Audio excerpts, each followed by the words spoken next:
येत्या 1 जुलैपासून आता वाहनांना HSRP क्रमांक अनिवार्य करण्यात आलाय, तर याबाबत नियमभंग केल्यास 1000 रुपयांचा दंड ठोठावला जाणार आहे। राज्यातील वाहन सुरक्षेला अधिक बळकटी देण्याबरोबरच वाहनांची ओळख अधिक सुरक्षित आणि पारदर्शक करण्याच्या हेतूने शासनाने 1 एप्रिल 2019 पूर्वी नोंदणी झालेल्या जुन्या वाहनांना 1 जुलै 2026 पासून उच्च सुरक्षा नोंदणी क्रमांक अर्थात HSRP प्लेट बसवणं अनिवार्य केलंय।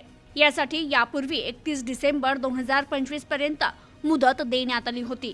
मात्र राज्यातील उच्च सुरक्षा नोंदणी क्रमांक बसविण्याच्या कामाचा आढावा घेतल्यानंतर वाहनधारकांची गैरसोय टाळण्यासाठी आता ही मुदत 30 जून 2026 पर्यंत वाढविण्यात आली आहे, अशी माहिती परिवहन मंत्री प्रताप सरनाईक यांनी दिली आहे। प्रताप सरनाईक म्हणाले, वाहन चोरी, बनावट नंबर प्लेट्स आणि गुन्हेगारी कृत्यांमध्ये वाहनांचा गैरवापर रोखण्याकरिता उच्च सुरक्षा नोंदणी क्रमांक अत्यंत महत्त्वाची यंत्रणा आहे। केंद्र शासनाच्या मार्गदर्शक सूचनांनुसार राज्यात जुन्या वाहनांनाही उच्च सुरक्षा नोंदणी क्रमांक प्लेट बसवणं बंधनकारक करण्यात आलंय। त्यामुळे सर्व वाहनधारकांनी मुदतवाढीचा लाभ घेत वेळेत HSRP बसवून घ्यावी।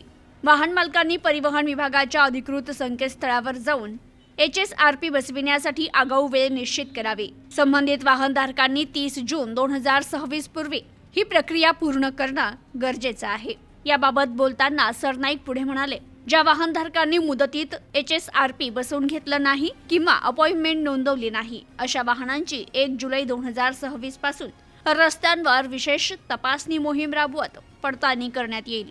नियमांचं उल्लंघन करणाऱ्यांवर मोटर वाहन कायद्यानुसार कारवाई करण्यात येईल, तसेच 1000 रुपयांपर्यंत शुल्क आकारण्यात येईल, असं त्यांनी सांगितलंय। Bureau report, news today 24।